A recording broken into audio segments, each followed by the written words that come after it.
অপূর্ণ। কখন আমরা পূর্ণ, কখন আমরা অপূর্ণ?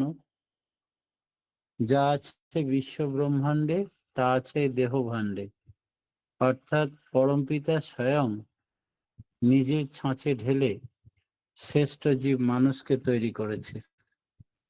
পূর্ণত্ব মানে সবগুলোই আমার ভেতরে আছে। ঈশ্বরের মতো সমস্ত গুণ, ত্যাগ, তিতিক্ষা, বিবেক, বৈরাগ্য সবকিছু আছে। আবার আছে বৃত্তি, প্রবৃত্তি। যখন আমি বৃত্তি প্রবৃত্তি দ্বারা চালিত, তখন আমার মধ্যে সব অপূর্ণ থেকে যায়।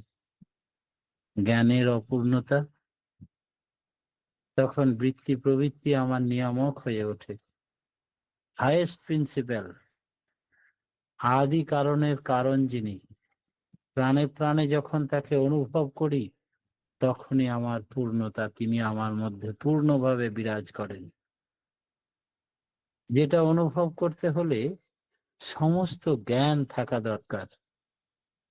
আমরা সর্বাত্মক বীজ পেয়েছি, শ্রেষ্ঠ গুরুর আশ্রয় পেয়েছি, দীক্ষা পেয়েছি। তার নাম ধ্যান গুণকীর্তন করতে করতে তদ্গত চিত্ত হয়ে আমার ভেতরে তিনি প্রকট হয়ে ওঠেন যখন, তখন আমি পূর্ণ। প্রত্যেকের ভিতরেই এই হাইয়েস্ট প্রিন্সিপাল, মূল কারণ মূর্ত হয়ে জীবন্ত হয়ে ওঠেন। চরম কারণকে জানতে পারে তখনই মানুষ ভেতরে বিকশিত হয়ে ওঠেন প্রভু স্বয়ং। তার মানে তোমার পূর্ণ জ্ঞান হয়নি যতক্ষণ না তোমার ভেতরে প্রবৃত্তি পালিয়েছে, ঈশ্বর জাগরিত হয়েছে। তার ভিতরেই সমস্ত কিছু অন্তর্ভুক্ত থাকেন। চরম কারণকে বোধ করতে গেলে সমস্ত কার্যকারণ সম্পর্ককে জানতে হবে। সেগুলি একের ভিতরে সব নিহিত আছে। এককে জানলে সব জানা যায়, তখনই তুমি সম্পূর্ণ জ্ঞানের অধিকারী। যখনই সেগুলি তোমার অধীন, তখনই বুঝতে হবে সেগুলির প্রকৃতি সম্বন্ধে তোমার জ্ঞান হয়েছে। আর তুমি বৃত্তিগুলোকে যদি নিয়ে থাকো, তাদের দ্বারা চালিত হও, তখন তোমার ভাবা বলা করার মধ্যে সঙ্গতি থাকবে না। সাধারণ মানুষ করে যে সাধু হলে তার ক্রোধ থাকতে নেই, এটাও ভুল কথা। সাধু যিনি, তিনি জানেন কখন ক্রোধ করতে হয়, কখন ক্রোধ করতে হয় না। ক্রোধের প্রকৃত ব্যবহার তিনি করেন। তিনি ক্রোধের দ্বারা অভিভূত হন না, ক্রোধকে নিয়ন্ত্রণ করতে জানেন। ঠাকুরকে দেখা গেছে অনেক সময় ভীষণ ক্রোধী, কাউকে ভীষণ ভর্ৎসনা করছেন, বকাবকি করছেন, তিরস্কার করছেন। পর মুহূর্তেই তিনি সোজা সোজা শিশুর মতো হেসে উঠলেন। মানুষ তার ব্যক্তিত্ব ক্রোধ দেখে ভয়ে প্রশ্ন করার সাহস পেত না, কিন্তু তিনি মুহূর্তের মধ্যে ব্যক্তিত্ব চেঞ্জ করে সোজা শিশুর মতো হেসে উঠলেন। তাই ক্রোধ তাদেরকে প্রভাবিত করতে পারে না। ক্রোধকে তিনি ইষ্টানুগ পথে চালানোর জন্য ব্যবহার করতে পারেন। এই হচ্ছে সাধুর সঙ্গে সাধারণ মানুষের পার্থক্য। সাধারণ মানুষের ক্রোধ হলে সে তা নিয়ন্ত্রণ করতে জানে না, কিন্তু যিনি পূর্ণ, তার মধ্যে সব থাকবে, কিন্তু তার যথোপযুক্ত ব্যবহার সে জানবে। সাক্ষাৎ ভগবান কাকে বলে?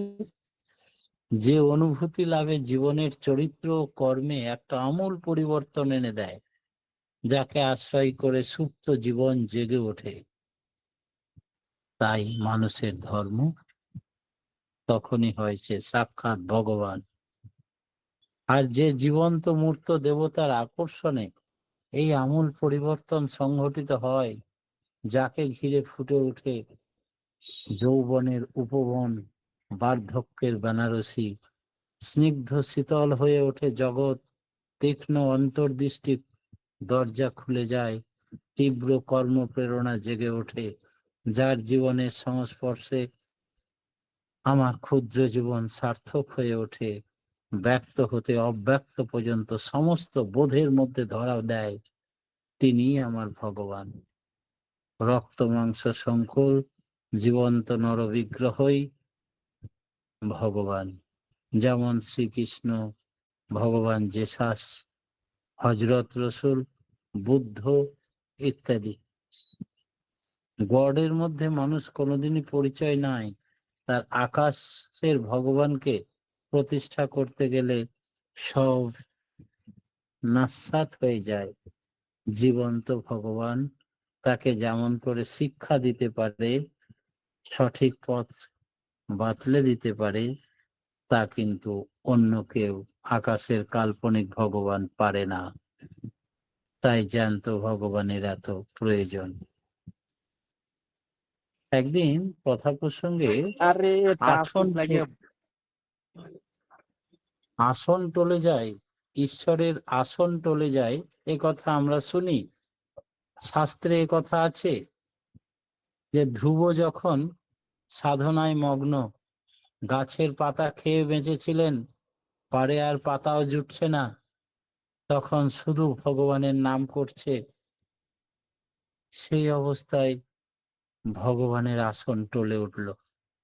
ভগবান আর থাকতে পারলেন না, ধ্রুবকে দর্শন দিলেন আর বললেন, তুমি কি চাও? বললেন, আমি আর কিছু চাই না প্রভু, শুধু তোমাকেই চাই। বললেন, না, তোমার কয়াধুর পুত্র, তুমি রাজার কোলে বসেছিলে, তোমার বাবার কোলে, তাই তোমাকে নামিয়ে দেওয়া হয়েছিল, সেই অভিমান থেকে তোমার তপস্যা শুরু। আমি তোমাকে রাজাই বানাবো।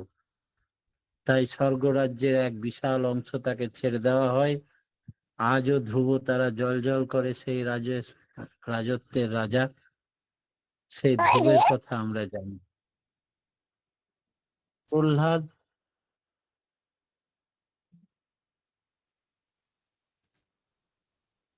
প্রহ্লাদের উপরে যখন তার বাবা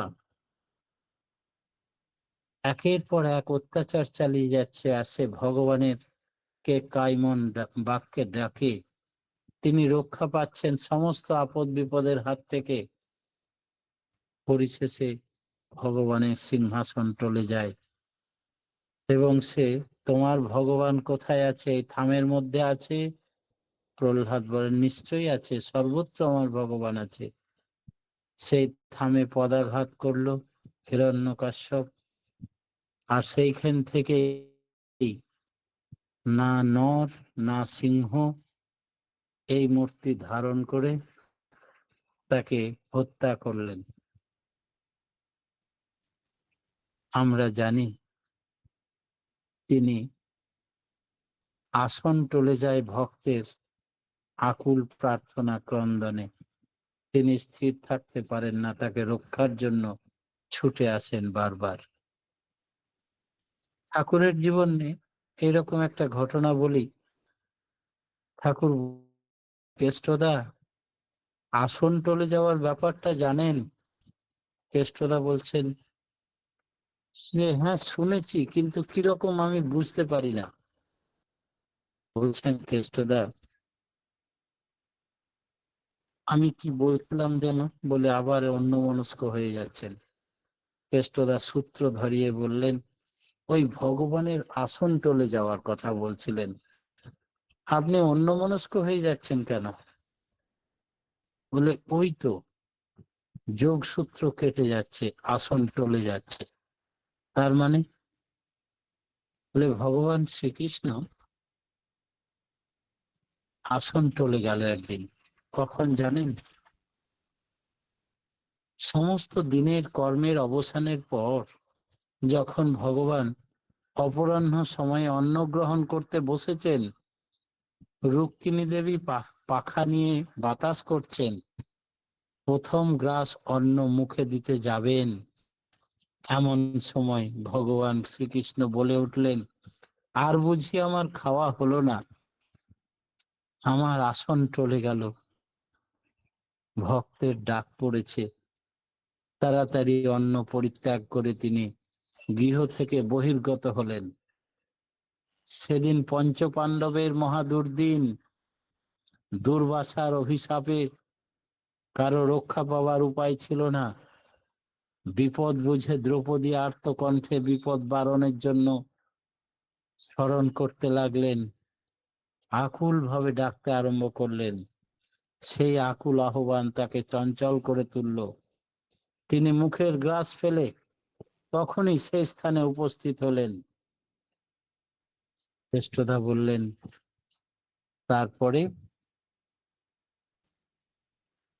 দেখলেন দুর্বাসা মুনিকে পাঠিয়েছেন কৌরবরা। ওদের খাওয়া হয়ে যাওয়ার পর দুর্বাসা মুনি 10,000 শিষ্য নিয়ে বলে, এখানে আজকে আমরা ভোজন করব।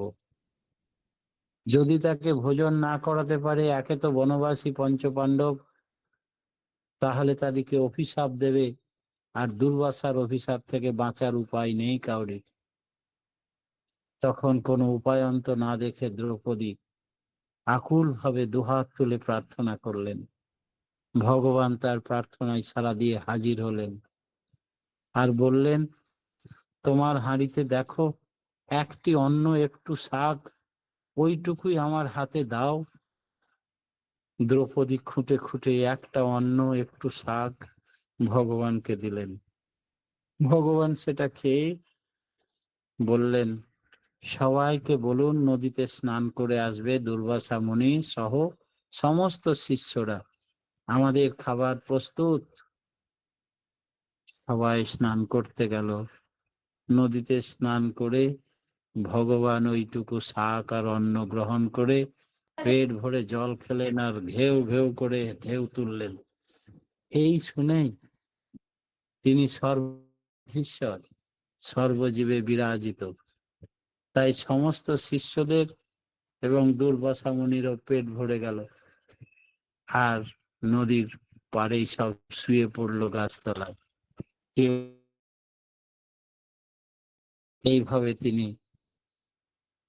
দুর্দিনের লজ্জা নিবারণ করলেন, আর এই মুনির অভিশাপ থেকে রক্ষা করলেন, দুর্বাসার অভিশাপ থেকে। ভগবানকে আকুল ভাবে ডাকলে তার আসন টলে যায়। সেই অবস্থাতেই এক মুঠো গ্রাস মুখে ভাত দিতে গিয়ে তিনি সেটা রেখে দিলেন। রুক্মিণী বলতে লাগলেন, ভগবান কি হয়েছে এমন? বলে, এসে বলবো পরে। ভগবান এক মুহূর্ত দেরি না করে দুর্বাসার অভিশাপ থেকে পঞ্চ পাণ্ডবকে রক্ষা করেছিলেন সেদিন। আমার এরকম মাঝে মাঝে হয় জানেন কেষ্টদা, একটি বিধবা মা একা থাকেন একটা বাড়িতে। এক দুর্বৃত্ত তার অপেক্ষায় সমস্ত রাত্রি সেই বাড়িতে লুকিয়ে থাকে। মাটি প্রসাব করতে উঠেছে এক ঘুমের পরে। এই ঘোর দুর্যোগের সুযোগ নিয়ে লোকটা মাটিকে টেনে নিয়ে যাচ্ছিল। দেখলাম কি করে লোকটা পেঞ্চকার দাড়ি, কাঁচা পাকা দাড়ি, আর চোখে সোনার চশমা। মাটি ব্যাকুল কণ্ঠে সাহায্যের জন্য চিৎকার করে উঠল। আমি আর স্থির থাকতে পারলাম না। ওই গভীর রাতে ছুটে গেলাম সেখানে। যখনই মায়ের হাত ছেড়ে দিয়ে লোকটা আমাকে দেখেই ঊর্ধ্বশ্বাসে ছুটে পালিয়ে গেল। সোনার চশমা একটা ঝুলছে গাছের ডালে লেগে, আর একটা কোথায় পড়ে গেছে। সিল্কের চাদরখানা একটা কাঁটা গাছের গায়ে খানিকটা ছিঁড়ে রইল, আর পায়ের জুতোটা একটা কাদায় আটকে রইল। পালিয়ে গেল, কেষ্টদা পালিয়ে গেল আমাকে দেখে। জিজ্ঞাসা করলেন, আপনি যখন বিশ্বের সমস্ত আর্তনাদ শুনতে পান, তবে সব জায়গাতেই সাড়া দেন না কেন ঠাকুর? বেছে বেছে কেন করেন? ঠাকুর বললেন, কিরকম জানেন? মনে করুন আপনাকে আমাদের একটা ট্রেনে যাচ্ছি, আর বাইরের দৃশ্যগুলো দেখছি আর গল্পও করছি। গল্প করতে করতে বাইরের দৃশ্যগুলো দেখছি। হঠাৎ দেখি একটা বাড়িতে দাও দাও করে আগুন লেগেছে। রেল লাইনের ধারেই সেই বাড়িটা। চিৎকার করে কান্নার আওয়াজ, বাঁচাও বাঁচাও বলছে। সমস্ত গল্প আমাদের থেমে যায়, সমস্ত দৃশ্য দেখা বন্ধ হয়ে যায়। আর্তপীড়িতের ক্রন্দন তখন এতটাই প্রবল, প্রখর হয়ে ওঠে, সমস্ত কিছু ছেড়ে সেখানে যেতে ইচ্ছা করে তাদের রক্ষার জন্য। সেই জন্যে তখন বাধ্য হয়ে সেখানে ছুটে যেতে। একেই বলে ঈশ্বরের আসন টলা। শ্রী শ্রী ঠাকুরকে নিয়ে আমাদের জীবনের একটা ঘটনা বলি, বাস্তব ঘটনা। শিউড়িতে থাকতেন রটন্তিলাল কর। উনি বিদ্যাসাগর কলেজের স্টুডেন্ট। জীবন পিএইচডি পাস করেছেন, কিন্তু ঠাকুরকে নানাভাবে পরীক্ষা করছেন। মাথা ন্যাড়া, বাবা মারা গেছে। বলেছেন কি সর্বভূতে ঠাকুর বিরাজমান, তিনি পরম ব্রহ্ম, পরমেশ্বর, পরমাত্মা। আপনি প্রভু সৃষ্টি বাঁধন পড়ে বাঁধা সবার কাছে। তাহলে দেখি তো, এই বৈশাখ মাসের কাঠফাটা রোদে আমি গেটের সামনে দাঁড়িয়ে থাকবো, ঘেমে যায় যাক, মাথা ফেটে যায় যাক, গোটা শরীর লাল হয়ে গেছে, দর দর করে ঘামছে। অজিত গাঙ্গুলিদার দৌড়ে এলেন হাতে দণ্ড নিয়ে। এই ছেলে, রোদ্রের মধ্যে দাঁড়িয়ে আছো, যাও এখান থেকে। ঠাকুর যে ঘেমে যাচ্ছেন, ঠাকুর অস্থির হয়ে যাচ্ছেন। ঠাকুরকে যতই হাওয়া করি, বলছেন আমাকে হাওয়া করে লাভ নাই। গেটের বাইরে দেখ একটি ছেলে রোদ্রে দাঁড়িয়ে আছে, তাকে সরিয়ে দে, আমার ঘাম শুকিয়ে যাবে। তাই আমি দৌড়ে এলাম। যাও, ছায়াতে যাও। ছেলের টনক নড়ল। সত্যি তাহলে ঠাকুরের কষ্ট হয়? সন্ধেবেলায় পরীক্ষা করা যাবে। ঠাকুরের সম্মুখে এসে প্রণাম করে বসেছেন। ঠাকুর, আমাকে এমন কিছু দেখাও যাতে করে আমি আশ্চর্য ঘটনা দেখি এবং বিশ্বাস করি যে তোমার দ্বারা সবই সম্ভব। কিছুক্ষণ বসে থাকার পরেই ঠাকুর বললেন, দে তোরে 5 সেল টর্চ। এই টর্চটা নিয়েই একজন এগিয়ে দিল। ঠাকুর 10 পা এগিয়ে গিয়ে জঙ্গলের দিকে টর্চ ঘোরাচ্ছেন। বললেন, ভারতের পূর্বে একটু টর্চটা মেরে আসি দে। পর্দা তো হাসছে মনে মনে, দেওঘর থেকে ভারতের পূর্বে টর্চ যাবে? এ আবার কি ধরনের কথা? বেশ 10 মিনিট 15 মিনিট টর্চটা ঘোরালেন, নিয়ে এসে বললেন, কেষ্টদা, আজকে আমি খুব ক্লান্ত, সবাইকে চলে যেতে বলুন, আজকে আর কোনো কথা হবে না। সবাই প্রণাম করে উঠে গেল। তারপরের দিন বাদ দিয়ে তারপরের দিনে এক দম্পতি এসে মাথা ঠুকে ঠুকে কাঁদছে আর ঠাকুরকে বলছেন, তখনও কর্দা বসে আছেন, যে হে ঠাকুর, তুমি ভগবান শ্রীকৃষ্ণ, তুমি দ্রৌপদীর লজ্জা শুধু নিবারণ করনি, এই কলিযুগে আমার লজ্জা নিবারণ করলে। আমি সারা জীবনে তোমার এই অবদান ভুলতে পারবো না প্রভু। তারপরেই যখন আনন্দবাজারে খেতে গেছে, কর্দা সেই মাটিকে দেখেই বললেন, ও মা, আপনি ভগবান শ্রীকৃষ্ণের সঙ্গে ঠাকুরকে তুলনা করছিলেন কেন? আপনার জীবনে কি ঘটেছে, কি লজ্জা নিবারণ করেছেন ঠাকুর, শুনি। বলবে, শুনবে বাবা, আমি ভারতের পূর্বে আসামে থাকি। আমার স্বামী ফরেস্ট অফিসার। রাত্রিতে মিটিং এ গেছিল। কিছুক্ষণ পরেই দুর্বৃত্তরা দরজায় কড়া নাড়ে। আমি ভাবলাম বোধহয় মিটিং ভেঙে গেছে বা হয়নি। আমি তাড়াতাড়ি কোয়ার্টারের দরজা খুলি, দেখি বেশ কয়েকজন মানুষ আমার মুখটাকে বেঁধে দিল আর আমাকে নিয়ে চলল গভীর জঙ্গলে। গাড়ির মধ্যে মুখ বাঁধা অবস্থায় আমি ত্রাহিমাম মধুসূদনম চোখ বন্ধ করে তাকে ডাকতে লাগলাম। ওই জিপ গাড়ির সামনে বিশাল একটা টর্চ নিয়ে খালি গায়ে পরমপিতা হাজির হলেন। তাকে দেখে তো সব ভয়ে যে যেধারে পারলো চটি জুতো ছেড়ে দিয়ে পালিয়ে গেল। পরমপিতা আমার মুখের বাঁধনটা খুলে দিলেন, বললেন, চল তোকে কোয়ার্টারে রেখে আসি। তিনি টর্চ কোয়ার্টারে পৌঁছে দিলেন। পৌঁছে আমি দরজা বন্ধ করে দিয়ে ঠাকুর ঘরে বসলাম আর ভাবলাম, আমি কি স্বার্থপর।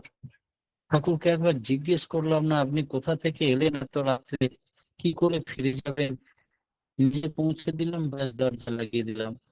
পর মুহূর্তে আবার দরজা খুলে দেখি শুধু মরমরে বাতাস আর ঝিঝি পোকার শব্দ, কেউ কোথাও নেই। আমার স্বামী যখন রাতে মিটিং করে ফিরলো, তাকে সব ঘটনা বললাম। সে বলল, আর আমরা দেরি না করে চলো দেওঘর ঠাকুরের কাছে। তাই আমাদের অনেকটা দূরে বাড়ি, আসাম থেকে আসতে দেরি হলো। পরশু দিনের ঘটনা, ঠিক সন্ধ্যে 8টায়। বলে, ঠিক ওই পরশুদিন আমি ছিলাম ঠাকুরের কাছে বসে, তিনি ভারতের পূর্বে টর্চ মেরে দেখাচ্ছিলেন ঘটনাটা সত্য। সবই যদি সত্য, তাহলে তিনি তো এমনি যেতে পারতেন সূক্ষ্ম শরীরে সর্বত্র। তাহলে এই ঘটনাটি করলেন কেন? কেষ্টদাকে আবার জিজ্ঞেস করছেন। কেষ্টদা বললেন, তাকে বলা হয় বাঞ্ছা কল্পতরু। ভক্তের বাঞ্ছা পরিপূরণের জন্য তিনি যে ভক্তের এই প্রশ্ন থাকে তাকে প্রকট হয়ে ধরা দেন এবং তাকেই বুঝিয়ে দেন যে তিনি কে। পরবর্তীতে কর্দা শেক্সপিয়ারের পাঞ্জা পায়। আমাদের মাঝে আর তিনি নেই। প্রত্যেক সম্মেলনে দেখা হতো, মাঝে মাঝে আমাদের বাড়ি আসতেন। খুব মিষ্টি মানুষ, ভালো মানুষ, ভক্ত মানুষ।